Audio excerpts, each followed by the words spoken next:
Mr. Chairman, today I'm here fighting for my grandchildren's future, for your grandchildren's future, for our grandchildren's future. They're going to have to live in a world where we're spending more money on interest than we do on Medicare, on the military, because of our appetite, our unquenched appetite for spending money. When their children are going through school, there'll be less monies for good schools, for good hospitals, for high-speed internet, for a strong military. Because of the spending we're doing today, they will suffer the consequences of this interest. I want to quote something that you said and you've written as well, Director Young.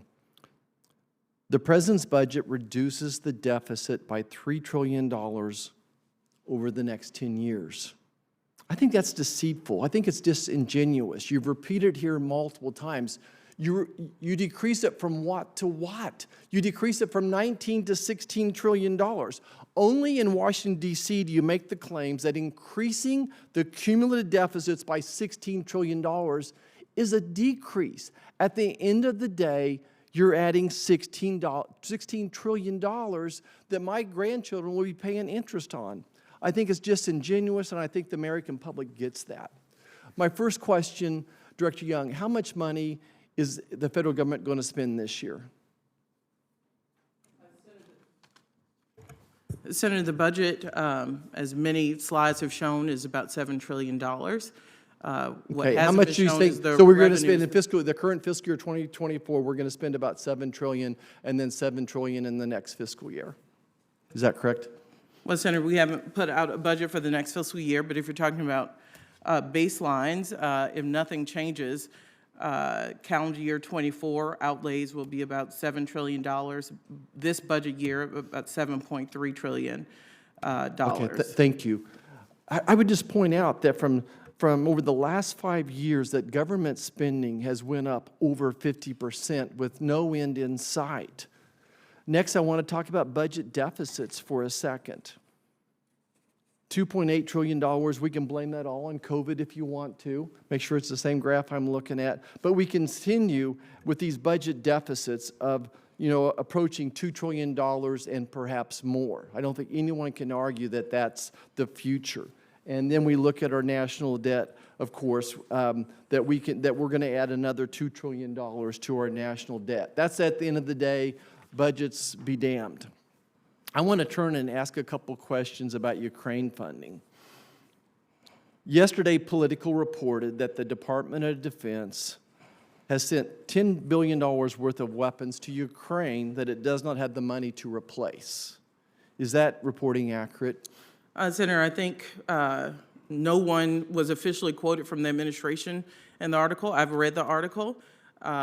So I'm not going to comment on unauthorized or people who speak on background. What I will say is if our Ukraine supplemental passed I understand the House, that. Is the $10 billion funding accurate? Senator, if we had the Ukraine funding, I understand that. That's not my question. I wish you would just answer my questions and not divert to Well, different Senator, you're asking me things. a question based on unnamed sources. So is the in $10 billion article. figure accurate? We are very that disappointed. really, in reality, we didn't just send $113 billion. By the time there's a big difference between what these weapons we send cost versus the value of them today. That's so, right. so in reality, this is not a question. In a reality, we've really sent them $121 billion, and you said nothing to dispute that as being accurate. I want to go on. Here is a question for you. Does the administration have the ability to provide any additional aid to Ukraine in the absence of congressional action, yes or no? So, Senator, we have to do the supplemental. I understand. I understand that's your opinion. We don't have to do anything. That's your opinion. Will you just try to answer my question? Does the administration have the ability to provide any additional aid to Ukraine in the absence of congressional action? That's a yes or no question. Senator, if we have additional replenishment funds. I understand that. Will you so you're not going to answer my question? No, Senator, I'm trying to. If we have additional replenishment funds, if materials come in cheaper than we thought, that will give us the room to maybe do another drawdown package. We're looking at that.